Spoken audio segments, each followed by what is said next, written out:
నేను మహాపాత్ర. 2024 సార్వత్రిక ఎన్నికలకు సంబంధించి మనం నియోజకవర్గాల సమీక్షలు నిర్వహించుకుంటున్నాం. ఈరోజు జిల్లా కేంద్రం ఎంతో ప్రతిష్టాత్మకమైన విజయనగరం నియోజకవర్గం గురించి చర్చించుకోవడానికి ప్రముఖ సీనియర్ జర్నలిస్టు, విశ్లేషకులు పంచాయత్ అప్పారావు గారు మనతో పాటు ఉన్నారు. ఆయనతో మాట్లాడదాం. నమస్కారం అప్పారావు గారు. నమస్తే పాత్ర. అప్పారావు గారు, విజయనగరం అసెంబ్లీ నియోజకవర్గం అంటే ఒక ప్రతిష్టాత్మకమైన నియోజకవర్గం. పూర్వం మహారాజులు పాలించిన స్థానం ఇది. అలాంటిది 2024 ఎన్నికల్లో అధికార వైకాపా పార్టీకి చెందిన సిట్టింగ్ ఎమ్మెల్యే కోలగట్ల వీరభద్రస్వామి, ఆదిత్య గజపతిరాజు పోటీ పడుతున్నారు. అయితే అభ్యర్థి ప్రకటన వరకు కూడా అశోక్ గజపతిరాజుతో అయితే మాకు పోటీ తప్ప ఇంకెవరు మాకు పోటీ లేరని వైకాపా వర్గాలు, వైకాపా నాయకులు కూడా చెప్పడం జరిగింది. ఇప్పుడు ఆదిత్యతో కోలగట్ల వీరభద్రస్వామి పోటీ పడుతున్నారు. వాళ్ళు అనుకున్నట్టు అంత ఈజీగా ఉంటుందా? పరిస్థితులు ఎలాగ ఉండబోతున్నాయి? పాత్ర గారు, విజయనగరం నియోజకవర్గానికి సంబంధించి 2019 ఎన్నికల నాటి చరిత్రే పునరావృతం అవుతుంది. వైసీపీ తరఫున వీరభద్రస్వామి గారు, తెలుగుదేశం పార్టీ తరఫున అశోక్ గజపతిరాజు గారు కుమార్తె ఆదిత్య గజపతిరాజు గారు మరోసారి పోటీకి సన్నద్ధమైనట్టు దాదాపుగా కనిపిస్తుంది. టికెట్లు అధికారికంగా ప్రకటించినప్పటికీ టికెట్లు వారిద్దరికే చెరుకు వైపు పోటీ కనిపిస్తుంది. అయితే అప్పటికి ఇప్పటికీ విజయనగరం నియోజకవర్గ రాజకీయ ముఖ చిత్రంలో మార్పులు వచ్చాయి. 2019 నాటికి 2024 నాటికి. ముందుగా వైసీపీ విషయానికి వద్దాం. 2019లో ఆదిత్య గజపతిరాజు గారి మీద విజయం సాధించిన తర్వాత వీరభద్రస్వామి గారు డిప్యూటీ స్పీకర్ అయ్యారు. అది ఒక రకంగా ఆయన రాజకీయ జీవితం అది పదోన్నతి లాంటిదే. ఎవరైనా ఒక శాసనసభ్యుడికి ఒక కీలకమైన పదవి వచ్చిందంటే ఈ డిప్యూటీ స్పీకర్ పదవిని విజయనగరం అభివృద్ధి కోసం ఆయన చక్కగా వినియోగించుకున్నట్లే కనిపిస్తుంది. ఎందుకంటే ఇప్పుడు మనకు కనిపిస్తున్నటువంటి అభివృద్ధి విజయనగరంలో ఎంతో ముందు లేనంత అభివృద్ధి ఈసారి ఖచ్చితంగా కనిపిస్తుంది. తర్వాత అభివృద్ధిని ప్రతిపక్షాల వారి అలంకరణ అంటున్నారు, కానీ అది ఖచ్చితంగా అభివృద్ధి అని అన్న తీసిపారే విషయం లేదు. అలాగే విజయనగరానికి ఎప్పటి నుంచో కలగా మిగిలిపోయినటువంటి కొన్ని అంశాలు కోలగట్ల వీరభద్ర గారి స్వామి హయాంలోనే క్లియర్ అయ్యాయి. విజయనగరానికి డిగ్రీ కళాశాల కానీ, విజయనగరానికి మెడికల్ కళాశాల కానీ, ఇటువంటి ముఖ్యమైనవన్నీ, సెంట్రల్ ట్రైబల్ యూనివర్సిటీ కానీ, ఇవన్నీ వీరభద్రస్వామి గారి నాయకత్వంలోనే, అంటే వైసీపీ ప్రభుత్వంలోనే విజయనగరం కేంద్రానికి మంజూరయ్యాయి. ఈ విషయంలో కోలగట్ల వీరభద్రస్వామి గారి పాత్ర మాత్రం తక్కువ చేసి చెప్పడానికి ఏం లేదు. తర్వాత వీరభద్రస్వామి గారు నిత్యం ప్రజలతో ఉంటూ నిరంతరం ప్రజలకు అందుబాటులో ఉండే నాయకునిగా గుర్తింపు పొందారు. రాష్ట్ర వ్యాప్తంగా ఇటీవల చేసిన సర్వేలో బెస్ట్ 10 మంది ఎమ్మెల్యేలు ఆయన ఉన్నారు. అంటే ప్రజలతో అనుసంధానంగా ఎవరు ఎక్కువ శాసనసభ్యులు ఉన్నారని వైసీపీ ఒక సర్వే చేస్తే, ఇంటర్నల్ సర్వేలో ఆ సర్వేలో బెస్ట్ ఎమ్మెల్యేగా వీరభద్రస్వామి గారు అందరి తలకు అభిమానాన్ని పొందారు. ఈ ఎన్నికల్లో ఆయనకి ఖచ్చితంగా ప్లస్ పాయింట్ అవుతుంది, సందేహం లేదు. ఇక తెలుగుదేశం పార్టీ విషయానికి వస్తే ముందుగా మనం పెద్దలు అశోక్ గజపతిరాజు గారి కోసం ప్రస్తావించుకోవాల్సిన అవసరం ఉంది. ఆయన 78 నుంచి సుదీర్ఘకాలం పాటు రాజకీయాల్లో ఉన్నారు. రాష్ట్రంలో ఎన్నో కీలక పదవులు చేశారు, కేంద్ర మంత్రిగా పనిచేశారు. రాజకీయాల్లో మచ్చలేని నాయకుడిగా ఆయన అందరూ అభిమానిస్తారు, గుర్తిస్తారు. ఆయన విషయంలో అనుమానం లేదు. అయితే ఈసారి ఎందుకో కానీ ఆయన మరి వ్యూహాత్మకంగా మౌనంగా ఉన్నారా, లేకపోతే అసలు ఏం ఆయన మనసులో ఉందనేది ఎవరికి అర్థం కావడం లేదు. అటు పార్టీ శ్రేణులకు అర్థం కావట్లేదు, ఇటు పత్రికలకి అర్థం కావడం లేదు, కేడర్కి అర్థం కావడం లేదు. అసలు మౌనంగా ఎందుకున్నారు ఆయన?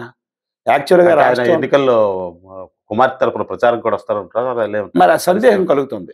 అంటే ఆయన ఒకప్పుడు పాత్ర గారు తెలుగుదేశం పార్టీలో నెంబర్ 2. అవును, ఆయన ఈ కాన్షియన్స్ కాదు, అసలు రాష్ట్ర వ్యాప్తంగా సీట్ల ఎంపికలో కానీ, కీలక పాత్ర, పొత్తుల ఖరారులో కానీ, పాలిట్ బ్యూరో సభ్యులు కాబట్టి కీలక పాత్ర వహించాల్సి ఉంది అసలు. అది కానీ ఎందుకో ఈ పొలిటికల్ సినారియోలో ఆయన ఎక్కడ కనిపించలేదు. చంద్రబాబు గారు రాష్ట్రానికి కొద్దిగా ఏదో కనిపించినప్పుడు టికెట్ల ప్రభావంలో కూడా జిల్లాలోని ఏ కాన్స్టిట్యున్సీ ఏంటంటే అశోక్ గారి ప్రభావం, అశోక్ గారి సూచన ఇవన్నీ ఉండేవి, ఖచ్చితంగా ఉండేది. సరే అది కూడా చంద్రబాబు గారు కూడా ఏంటంటే విజయనగరం జిల్లా వరకు వస్తే అశోక్ గారికి వదిలేశారు ఆయన. అవును, మరి అంతటి గొప్ప పరిణితి చెందిన రాజకీయ నాయకుడు ఉండి ఆయన ఎందుకు మౌనంగా ఉంటున్నారు? లేకపోతే రేపు పొద్దున ఆయన కుమార్తె కోసం మరి ప్రచారానికి వస్తారా రారా అంటే ఇవన్నీ చూస్తుంటే వస్తారా రారని డౌట్ కలుగుతుంది.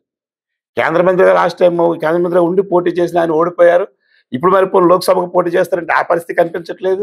శాసనసభకు మళ్ళీ ఆమె పోటీ చేస్తున్నారు. అసలు అశోక్ గజపతిరాజు గారు విరామం తీసుకున్నారా, రాజకీయాల నుంచి విరమించారా అనే ప్రశ్న ఇప్పుడు ఇంకోటి అప్పారావు గారు, తెలుగుదేశం పార్టీలో మీసాల గీత గారు ఉన్నారు. మీసాల గీత గారిని కూడా ఈ రోజు వరకు కలుపుకొని వెళ్ళే ప్రయత్నం చేయలేదు. అసలు ఎందుకు తెలుగుదేశం పార్టీ మంచి నాయకుల్ని వాళ్ళని కూడగట్టుకోవడంలో ఎందుకు విఫలమవుతున్నారు?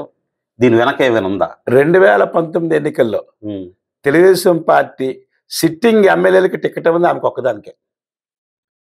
సిట్టింగ్ ఎమ్మెల్యేలో టికెట్ పొందలేని వారు ఆమెకు మాత్రమే టికెట్ ఇవ్వలేదు.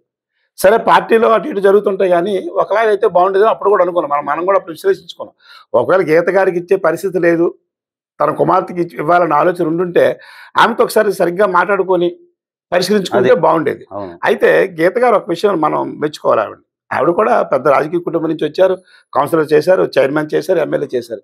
ఈనాడు ఆవిడ 5 సంవత్సరాలు కూడా ఎక్కడ పార్టీ వ్యతిరేక కార్యక్రమాలు ఆవిడ చేయలేదు. 2019 ఎన్నికల్లో కూడా మౌనంగా ఉండిపోయారేమో తప్ప పార్టీకి ఆవిడ ఇప్పుడు లాయల్గానే ఉన్నారు. ఇది గుర్తించే పార్టీ అధిష్టానం కూడా ఆమెను పిలిపించడం, మాట్లాడడం అన్ని చేస్తుంది. అందుకే ఆ మధ్య నేను ఒక వార్త కూడా రాశాను, బాబు రమ్మంటున్నారు, బంగ్లా పొమ్మంటుంది అనేసి. ఆ పరిస్థితి అలా ఉంది. ఇప్పటికైనా ఇటువంటి క్లిష్ట సమయంలోనైనా సరే ఆమెతో ఒకసారి మాట్లాడుకుంటే ఆమె తాలూకా బలం కూడా కొంత అదితి గజరాజు గారి విజయానికి కొంత ప్లస్ అయి ఉండేది.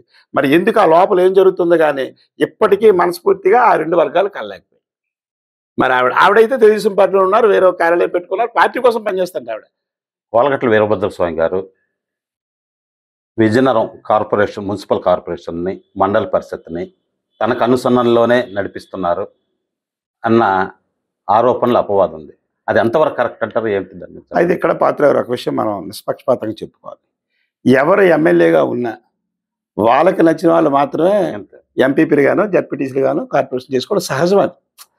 కాకపోతే ఏంటంటే చిన్నవాళ్ళు పెద్దవాళ్ళు అయిపోవడం వల్ల, వాళ్ళందరూ స్వామి గారి కంటే చిన్నవాళ్ళు అవడం వల్ల అలా అనిపిస్తుంది అంతే. ఇప్పుడు మామిడి అప్పలనాయుడు గారు ఎంపీపీ ఉన్నారు, ఆయన తెలుగుదేశం పార్టీ క్రియాశీలకం చేశారు, పంచాయతీరాజ్ ఛాంబర్లో చేశారు, సమర్థ కలిగిన నాయకుడు, ఆయన సమర్థవంతుడు.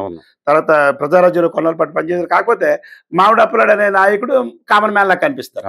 కాబట్టి అలా కనిపిస్తుంది, కానీ ఆ సమర్థత లేకుండా ప్రజలు కూడా గుర్తించరు కదండి. ఒక ఎంపీపీకి అయిపోడాకో, జడ్పీటీసీకి అయిపోడాకో ఆ మాత్రం సమర్థత లేకుండా ఎవరు ప్రజలు కూడా.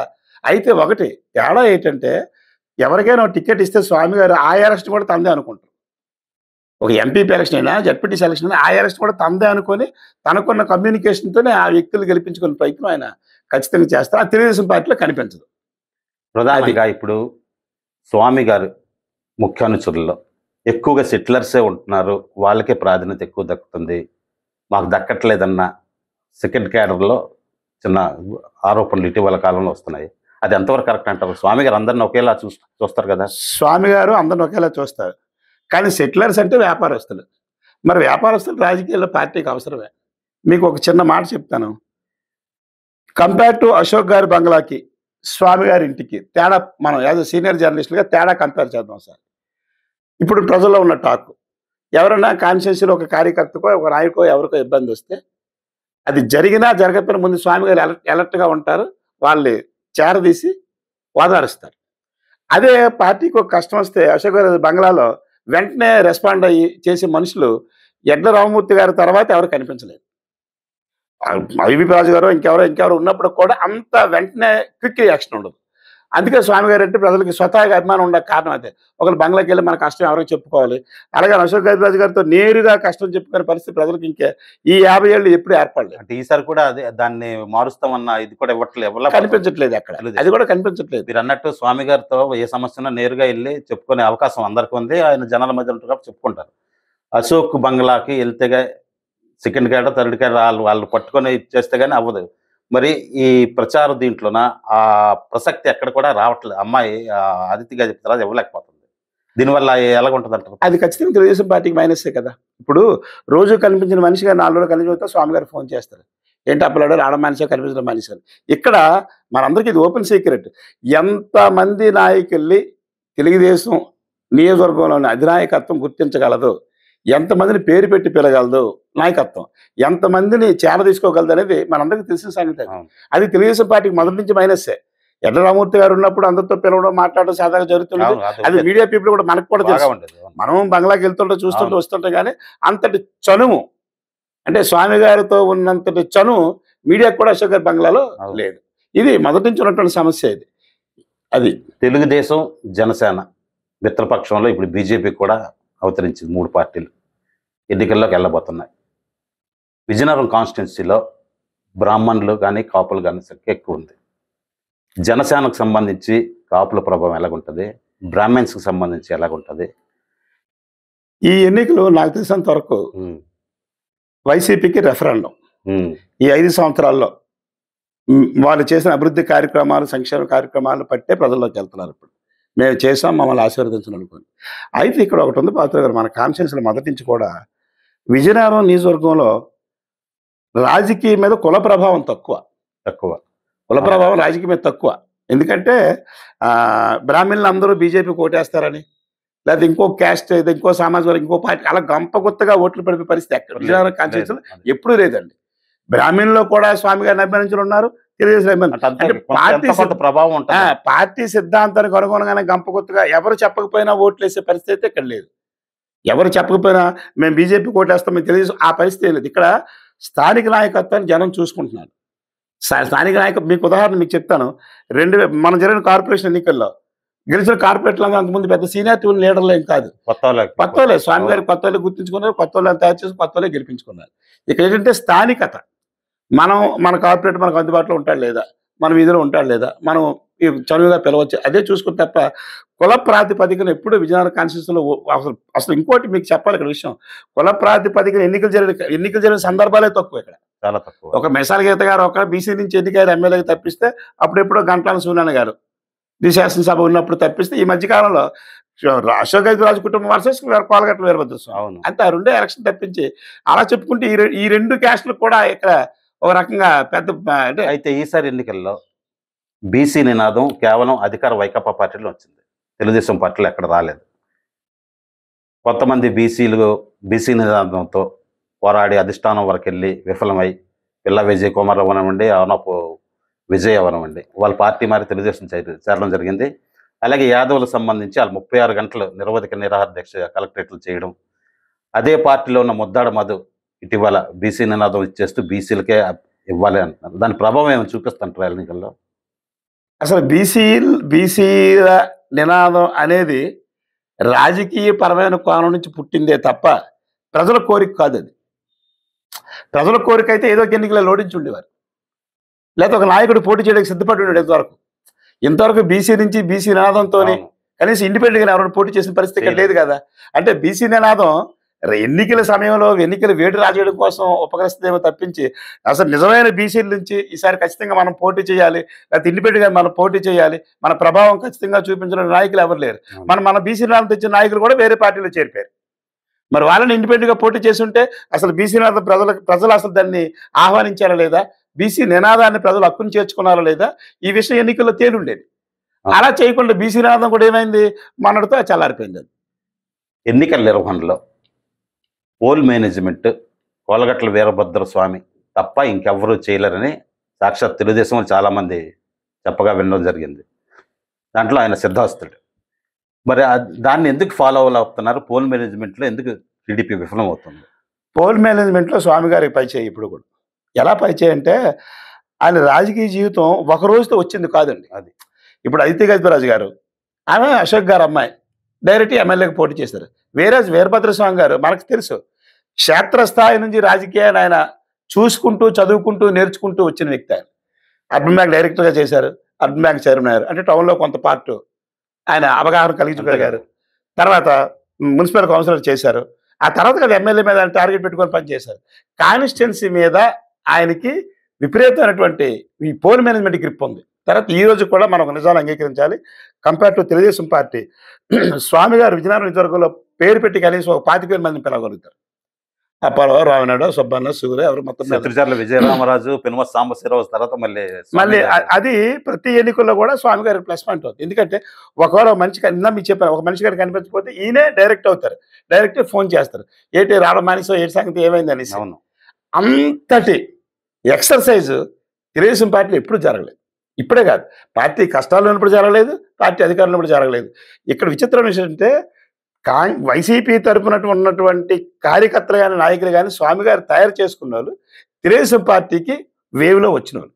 రేపు ఎన్నికల్లో తాను చేసిన అభివృద్ధిని చెప్పి స్వామి గారు ఓట్లు అడుగుతారు. తెలుగుదేశం అభ్యర్థి తన తండ్రి చేసిన పనులు చెప్పి ఓటాడుతారా, లేకపోతే భవిష్యత్తులో విజయనగరం నియోజకవర్గం ఈ రకంగా అభివృద్ధి చేస్తానని ముందుకెళ్ళగలరు? అంటే అది కూడా ఉంటుంది, కొంత ఏదో ప్లాన్ లేకుండా ఉండదు. కానీ ఒకటి, ప్రభుత్వం మీద ఉన్న వ్యతిరేకత తమకు అనుకూలంగా మారుతుందన్న ఆశ సాధారణంగా ప్రతిపక్షాలకు ఉంటుంది. రెండోది, తెలుగుదేశం పార్టీ మేనిఫెస్టో ఉంది కదా, 6 గ్యారంటీలు ఉన్నాయి కదా, అవన్నిటిని కూడా వీళ్ళు ఎన్నికల్లో చెప్తారు. అంటే నేనన్నది ఇవన్నీ చెప్పడం కాదండి, ఇవన్నీ చెప్పడం కాదు.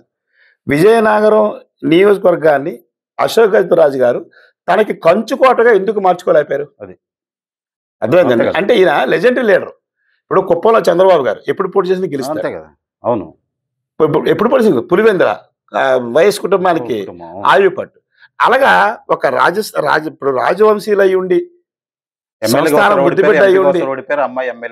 ఓడిపోయారు. అంటే కాన్స్టిట్యున్సీని వీళ్ళకి అనుకూల రాజులు, అంటే వాళ్ళ కుటుంబానికి అనుకూలంగా తయారు చేసుకోవడంలో ఫెయిల్ అయినమాట. అయితే ప్రజాస్వామ్యంలో అది అశోక్ గారు ఒప్పుకోరు, ప్రజాస్వామ్యం కాబట్టి సిస్టమ్ ఉండాలంటారు. అయినప్పటికి కూడా ఎంత మనం డెమోక్రసీలో ఉన్నా ఒక కాన్స్టిట్యున్సీ వైపు మరొక సామాన్యులు కన్నెత్తి చూడడానికి కష్టం. ఇప్పుడు సపోజ్ పులివెందుల్లో ఎవరైనా పోటీ చేసి గెలుస్తారని మనం నమ్ముతాం, కుప్పంలో ఎవరైనా పోటీ చేసి. అలాగా ఈ కాన్స్టిట్యున్సీని వాళ్ళకు ఒక కోట ఉంది కానీ దీని ఒక కంచుకోటగా మార్చుకోలేకపోయారు. మరి ఆ కంచుకోటగా మార్చుకోలేకపోయిన ఫలితమే వీరభద్రస్వామి అనే నాయకుడు ఉద్భవించడానికి అవకాశం వచ్చింది. అసలు అది నాకు తెలిసినంత వరకు. చాలా సంతోషం సార్, కార్యక్రమానికి వచ్చి మంచి విశ్లేషణ ఇచ్చారు. మరో విశ్లేషణ కార్యక్రమం కలుసుకుందాం. థ్యాంక్ యూ పాత్ర గారు.